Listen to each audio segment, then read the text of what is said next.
जय जगन्नाथ नमस्कार। आसतु नजर पकड़ा आज टॉप न्यूज अपडेट कौन सब रही किंतु ता पूर्व आपण मानक गोटे अनुरोध भिडटी संपूर्ण देखि सुचिंतित मतामत दिंतु।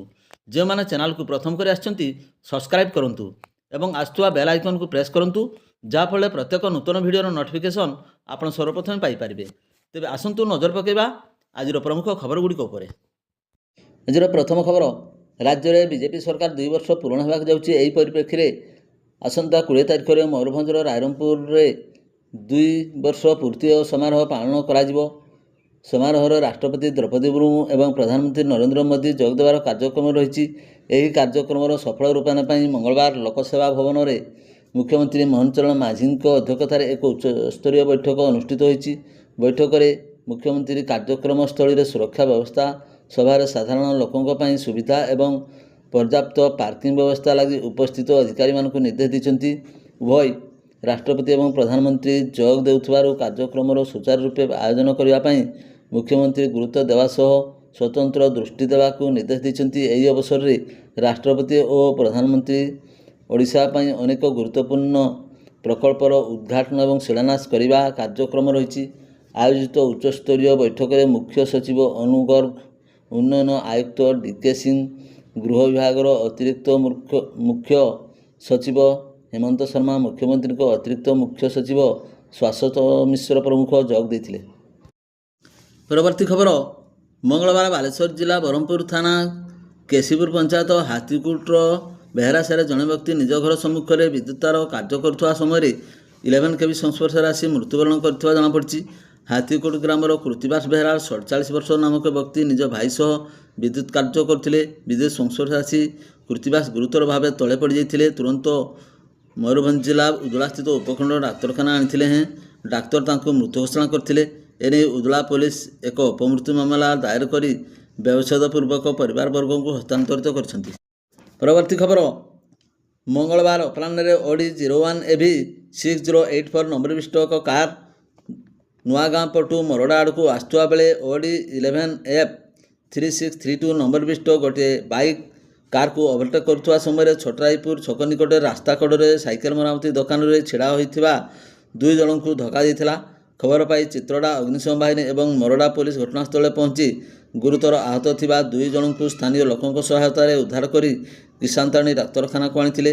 चिकित्साधीन अवस्था छटराई ग्रामर 65 वर्ष वयस्क गजेन्द्र महांत मृत्यु घटला।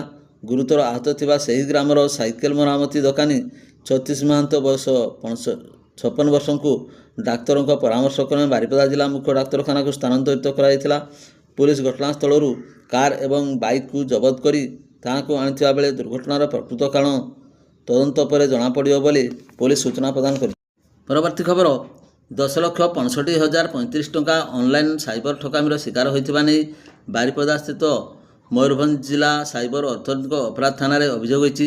ररुआ थाना इलाकार झुमकापाल ग्राम निवासी तथा ररुआर अंगारपदा पंचायत महाविद्यालय अवसरप्राप्त किराणी खगेश्वर बेहरा अभियोग क्रमे एक मामला सोमवार रुजु होई तदंत आरंभ होइछि। श्री बेहरा मोबाइल फोन गत मे 19 तारिख में हजि जाइथिला। तांको मोबाइल SBI योनो आप रहिथिला। भारतीय स्टेट बैंक खिचिंग शाखा थिबा एकाउंटरू टंका उठाण होइथिबार वार्ता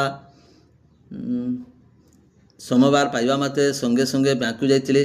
तांको बैंक अकाउंटरू गत मे 19 तारिख ठारू जून 1 तारिख पर्यंत विभिन्न पर्यायर तांको अजाणतरे मोट 10,65,035 टंका ऑनलाइन उठाण होइथिबा सहित ठकामीर होइथिबा जानिबाकू पाइथिले। परवर्ती खबर मयूरभंज जिला ठाकुरमुंडा थाना अंतर्गत तरामरा घाटर भारसाम्य हराई एक बाइक दुर्घटनाग्रस्त होबारु बाइक आरोही मृत्यु होइथिबा जनापड़ी।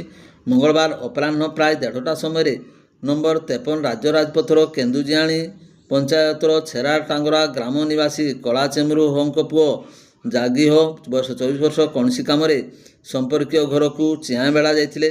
फेरिबा बेले तरामरा बांकरे दुर्घटना घटिला। स्थानीय लोकों साहाय्य एक ऑटो जोगे ठाकुरमुंडा मेडिकल में भर्ती करने सह ठाकुरमुंडा पुलिस को खबर दि जाइथिला। डाक्तर तांको मृत घोषणा करथिले। ठाकुरमुंडा थाना अधिकारिणी सावित्री दलई एक मामला रुजु करी शव व्यवच्छेद करी करंजिया उपखंड कार्यालय परिवार वर्ग को हस्तांतरित कर। परवर्ती खबर राज्य में ग्रीष्म प्रभाव और अंशुघातर प्रकोप जारी रही बेले ରୋଗୀ ଏବଂ ସେମାନଙ୍କର ସମ୍ପର୍କୀୟଙ୍କୁ ଆଶ୍ୱସ୍ତି ଦେବା ପାଇଁ ଆଗେଇ ଆସିଛନ୍ତି ବାଙ୍ଗିରିପୋଷି ବିଧାୟିକା ସଞ୍ଜଳି ମୁର୍ମୁ। ସେ ନିଜସ୍ୱ ଦରମା ପାଣ୍ଠିରୁ ବାରିପଦାସ୍ଥିତ ପିଆର୍ଏମ୍ ମେଡ଼ିକାଲ କଲେଜ ଏବଂ ହସ୍ପିଟାଲକୁ 10ଟି ଜାମ୍ବୋ ଡେଜର୍ଟ କୁଲର ଦାନ କରିଛନ୍ତି। ମେଡ଼ିକାଲ ଏବଂ ପ୍ରଥମ ଏବଂ ଦ୍ୱିତୀୟ ମହଲାରେ ସେଣ୍ଟ୍ରାଲ ଏବଂ ବ୍ୟବସ୍ଥା ନଥିବାରୁ ପ୍ରବଳ ଗରମ ଏବଂ ରୋଗୀ ଏବଂ ସେମାନଙ୍କର ଆଟେଣ୍ଡାଣ୍ଟମାନେ ନାହିଁ ନଥିବାର ଅସୁବିଧାର ସମ୍ମୁଖୀନ ହେଉଥିଲେ। ଜିଲ୍ଲା ସ୍ୱାସ୍ଥ୍ୟ ସମିତି ଅନୁରୋଧ କ୍ରମେ ବିଧାୟିକା ଏହି କୁଲର ଦେଇଛନ୍ତି। ବିଧାୟିକାଙ୍କ ଏଭଳି ଜନହିତକର କାର୍ଯ୍ୟ ପାଇଁ ଜିଲ୍ଲା ମୁଖ୍ୟ ଚିକିତ୍ସା ଅଧିକାରୀ ଓ ଜିଲ୍ଲା ସ୍ୱାସ୍ଥ୍ୟ ସମିତି ପକ୍ଷରୁ ତାଙ୍କୁ ଧନ୍ୟବାଦ ସହ କୃତଜ୍ଞତା ଜ୍ଞାପନ କରାଯାଇଛି। ସେହିପରି ନିଜ ନିର୍ବାଚନ ମଣ୍ଡଳୀରେ 3ଟି CHC ବାଙ୍ଗିରିପୋଷି, ସାମାଖୁଣ୍ଟା ଏବଂ କୁଳିଅଣାରେ 10ଟି ଜମ୍ବୋ କୁଲର ଦାନ କରିଛନ୍ତି। ପରବର୍ତ୍ତୀ ଖବର, ରାଇରଙ୍ଗପୁର ଗ୍ରାମାଞ୍ଚଳ ଥାନା ଅନ୍ତର୍ଗତ ବିଜାତଳା ଗ୍ରାମ ପଞ୍ଚାୟତ ଯୋଡ଼ା ପୋଖରୀ ମଝି ସାହିରେ ଚିତି ସାପ କାମୁଡ଼ାରେ ଜଣେ ନାବାଳିକାର ମୃତ୍ୟୁ ଘଟିଛି। ଅକାଳ ମୃତ୍ୟୁର ଶିକାର ହୋଇଥିବା ନାବାଳିକା ଜଣକ ହେଲେ ସେହି ଗ୍ରାମର ଡିବା ଟୁଡୁଙ୍କ 4ଥ ଶ୍ରେଣୀରେ ପଢ଼ୁଥିବା ଝିଅ ବର୍ଷା ଟୁଡୁ, ବୟସ 9 ବର୍ଷ। ମିଳିଥିବା ସୂଚନା ଅନୁସାରେ ଯୋଡ଼ାପୋଖରୀ ଗ୍ରାମର ଡିବା ଟୁଡୁଙ୍କ ସହିତ ତାଙ୍କର ସ୍ତ୍ରୀ 4 ସନ୍ତାନ ସୋମବାର ରାତିରେ ଗୋଟିଏ କୋଠରୀରେ ଶୋଇଥିଲେ। ବର୍ଷା ଏବଂ ତାଙ୍କର ବଡ଼ ଭଉଣୀ ସାନ ଭଉଣୀ ଗୋଟିଏ କୋଠରୀରେ ଶୋଇଥିଲେ। ବିଷାକ୍ତ ଚିତି ସାପ ଆସି ବର୍ଷାଙ୍କ ହାତକୁ କାମୁଡ଼ି ଦେଇଥିଲା। ସାପ କାମୁଡ଼ିବା ସମ୍ପର୍କରେ ବର୍ଷା ଜାଣିପାରି ପରିବାର ଲୋକଙ୍କୁ ଖବର ଦେଇଥିଲେ। ପରିବାର ଲୋକେ ବିଷାକ୍ତ ଚିତି ସାପକୁ ଗୋଟିଏ ବାଲ୍ଟିରେ ଧରି ବର୍ଷାଙ୍କୁ ନିକଟସ୍ଥ ବିଜାତଳା ଗୋଷ୍ଠୀ ସ୍ୱାସ୍ଥ୍ୟ କେନ୍ଦ୍ରରେ ଭର୍ତ୍ତି କରିଥିଲେ।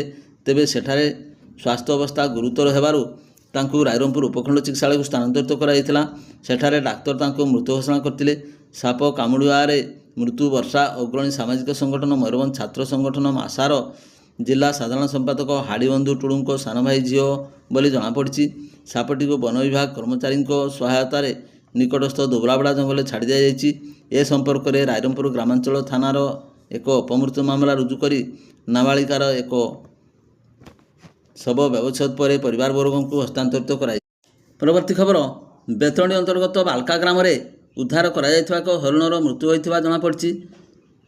ମଙ୍ଗଳବାର ମଧ୍ୟାହ୍ନରେ ଏହି ହରିଣଟି ବୈଶିଙ୍ଗା ବିଟ୍ ଅଧୀନସ୍ଥ ବାଲକା ଗ୍ରାମ ଭିତରକୁ ପଶିଆସି ଗାଁ ରାସ୍ତାକୁ ଦୌଡ଼ି ଆସିଥିଲା। ଏହି ସମୟରେ ଜଣେ ବ୍ୟକ୍ତିଙ୍କ ଲୁହା ଗ୍ରିଲରେ ପିଟି ହୋଇ ଆହତ ହୋଇ ପଡ଼ିଥିଲା। ଗ୍ରାମର କିଛି ଲୋକ ଆହତ ହରିଣଟିକୁ ଉଦ୍ଧାର କରି ଏକ କ୍ଲବ ଘରେ ରଖିଥିଲେ। ଓଦା ଗାମୁଛାରେ ମୁଣ୍ଡକୁ ଢାଙ୍କି ଫ୍ୟାନ୍ ଲଗାଇବା ସହିତ ବନ ବିଭାଗକୁ ଖବର ଦେଇଥିଲେ। ବନ କର୍ମଚାରୀ ଘଟଣାସ୍ଥଳରେ ପହଞ୍ଚିଥିଲେ। ହରିଣଟି ସେତେବେଳକୁ ମୃତ୍ୟୁ ହୋଇଯାଇଥିଲା। ବନ ବିଭାଗ କାର୍ଯ୍ୟାଳୟକୁ ନେଇ ବ୍ୟବଚ୍ଛେଦ କରାଯାଇଥିବା ଜଣାପଡ଼ିଛି। ପରବର୍ତ୍ତୀ ଖବର, କପ୍ତିପଦା ବ୍ଲକ ଜଡ଼ିଦା ପଞ୍ଚାୟତ ନେତାମ ଗ୍ରାମରେ ଗୋଟିଏ ପରିବାରକୁ ସାମାଜିକ ବାସନ୍ଦ କରିବା ସହ ସରକାରୀ ନଳକୂଅରୁ ପାନୀୟ ଜଳ ଆଣିବା ବେଳେ ଆକ୍ରମଣ କରାଯାଇଥିବାର ଥାନାରେ ଲିଖିତ ଅଭିଯୋଗ କରାଯାଇଛି। ଏହି ଘଟଣାକୁ ନେଇ ପୂର୍ବରୁ ଥାନାରେ ଗ୍ରାମବାସୀ ଏବଂ ଉକ୍ତ ପରିବାରଙ୍କ ମଧ୍ୟରେ ଆପୋଷ ମିଳାମିଶା ହୋଇଥିଲେ ମଧ୍ୟ କିଛି ସୁଫଳ ମିଳିପାରିନାହିଁ। ଘଟଣାରୁ ପ୍ରକାଶ ମେ 10 ତାରିଖରେ ଗ୍ରାମର ମାଝି ହାଳାମ ନେଦାମ ଗ୍ରାମର ନିମାଇ ମୁର୍ମୁଙ୍କ ପରିବାରକୁ ସରକାରୀ ନଳକୂପରୁ ପାଣି ନେବା ପାଇଁ ବାରଣ କରିଥିଲେ। ମାତ୍ର ନିମାଇ ଉକ୍ତ ନଳକୂପରୁ ପାନୀୟ ଜଳ ବ୍ୟବହାର କରିଆସୁଥିଲେ। ପୁନର୍ବାର ମେ 20 ତାରିଖରେ ନଳକୂପରୁ ପାନୀୟ ଜଳ ଆଣିବାକୁ ବାରଣ କରିଥିଲେ। ମେ 30 ତାରିଖରେ କପ୍ତିପଦା ଥାନାରେ ଲିଖିତ ଅଭିଯୋଗ କରିବା ପରେ ଜୁନ୍ 1 ତାରିଖରେ ଥାନା ପକ୍ଷରୁ ଉଭୟ ପକ୍ଷଙ୍କୁ ଡାକି ଆପୋଷ ଆଲୋଚନା କରାଯାଇ ଘଟଣାର ସମାଧାନ କରାଯାଇଥିଲା। ଥାନାରୁ ଆଲୋଚନା କରି ଫେରିବା ପରେ ନିମାଇ ମୁର୍ମୁଙ୍କ ପତ୍ନୀ ମିନତୀ ମୁର୍ମୁ ତାଙ୍କ ପୁଅ ଝିଅଙ୍କ ସହିତ ଗ୍ରାମ ନଳକୂପରୁ ପାନୀୟ ଜଳ ଆଣିବାକୁ ଯାଇଥିଲେ। ଗ୍ରାମର କାହ୍ନୁ ମୁର୍ମୁ, କାର୍ମି ମୁର୍ମୁ, କାନ୍ଦି ମୁର୍ମୁ, ଅର୍ଜୁନ ମୁର୍ମୁ, ସାର ମୁର୍ମୁ, ସମ୍ବାରୀ ମୁର୍ମୁ, ଚିତା ମୁର୍ମୁ ମିଶି ସେମାନଙ୍କ ଠାରୁ ଗରା, ବାଲ୍ଟି, ମୋବାଇଲ, ସାଇକେଲ ଛଡ଼ାଇ ନେବା ସହିତ ମାରପିଟ କରିଥିଲେ। ଏହି ଘଟଣାକୁ ନେଇ ମଙ୍ଗଳବାର ନିମାଇ ନିଜ ପରିବାର ସହିତ ପାନୀୟ ଜଳ ପାଇଁ କପ୍ତିପଦା ଥାନାରେ ଲିଖିତ ଅଭିଯୋଗ କରିବା ସହିତ ଉପଜିଲ୍ଲାପାଳଙ୍କ ଦୃଷ୍ଟି ଆକର୍ଷଣ କରିଥିଲେ। ଉପଜିଲ୍ଲାପାଳ ସୁଶାନ୍ତ କୁମାର ବାରିକ ଏହି ଘଟଣାକୁ ଗୁରୁତ୍ୱର ସହ ନେଇ ଆଇନ ଅନୁଯାୟୀ କାର୍ଯ୍ୟାନୁଷ୍ଠାନ ଗ୍ରହଣ କରିବାକୁ କପ୍ତିପଦା ଥାନାକୁ ନିର୍ଦ୍ଦେଶ ଦେଇଥିଲେ। ପରବର୍ତ୍ତୀ ଖବର, ମୟୂରଭଞ୍ଜ ଅବକାରୀ ଜିଲ୍ଲାରେ 2026-27 ବର୍ଷ ପାଇଁ IMFL ତଥା ଠିପି ବନ୍ଦ ବିଦେଶୀ ମଦ ଦୋକାନଗୁଡ଼ିକର ବନ୍ଦୋବସ୍ତ ନିମନ୍ତେ ସାର୍ବଜନୀନ ଲଟେରୀ ପ୍ରକ୍ରିୟା ଜିଲ୍ଲାପାଳ ହେମକାନ୍ତ ସାହୁଙ୍କ ଅଧ୍ୟକ୍ଷତାରେ ସ୍ଥାନୀୟ ଜିଲ୍ଲାପାଳ ସମ୍ମିଳନୀ କକ୍ଷରେ ମଙ୍ଗଳବାର ସମ୍ପନ୍ନ ହୋଇଛି। ଚଳିତ ବର୍ଷ 53ଟି ଦୋକାନ ପାଇଁ ମୋଟ 328 ଜଣ ଯୋଗ୍ୟ ଆବେଦନକାରୀ ଲଟେରୀ ପ୍ରକ୍ରିୟାରେ ଅଂଶଗ୍ରହଣ କରିଥିଲେ। ଚଳିତ ବର୍ଷ ଜିଲ୍ଲାର ମୋଟ 72ଟି ଠିପି ବନ୍ଦ ବିଦେଶୀ ମଦ ଦୋକାନ ପାଇଁ ଲଟେରୀ ବିଜ୍ଞପ୍ତି ପ୍ରକାଶ ପାଇଥିଲା। ସେଥିମଧ୍ୟରୁ କେବଳ 53ଟି ଦୋକାନ ପାଇଁ ଆବେଦନକାରୀ ଅଂଶଗ୍ରହଣ କରିଥିଲେ। ସେଥିରେ 328 ଜଣ ଯୋଗ୍ୟ ବିବେଚିତ ଆବେଦନକାରୀ ମନୋନୀତ ହୋଇ ଲଟେରୀରେ ଭାଗ ନେଇଥିଲେ। ଲଟେରୀର ଫଳାଫଳ ତୁରନ୍ତ ଇ ଅବକାରୀ ପୋର୍ଟାଲରେ ଅପଲୋଡ଼ କରାଯାଇଥିବା ବେଳେ ପ୍ରକ୍ରିୟାର ସମ୍ପୂର୍ଣ୍ଣ ସ୍ୱଚ୍ଛତା ତଥା ବିଶ୍ୱସନୀୟତା ପାଇଁ ବ୍ୟାପକ ବ୍ୟବସ୍ଥା ଗ୍ରହଣ କରାଯାଇଥିଲା। ଭିଡ଼ିଓଟିକୁ ଶେଷ ପର୍ଯ୍ୟନ୍ତ ଦେଖିଥିବାରୁ ଆପଣଙ୍କୁ ଅଶେଷ ଅଶେଷ ଧନ୍ୟବାଦ।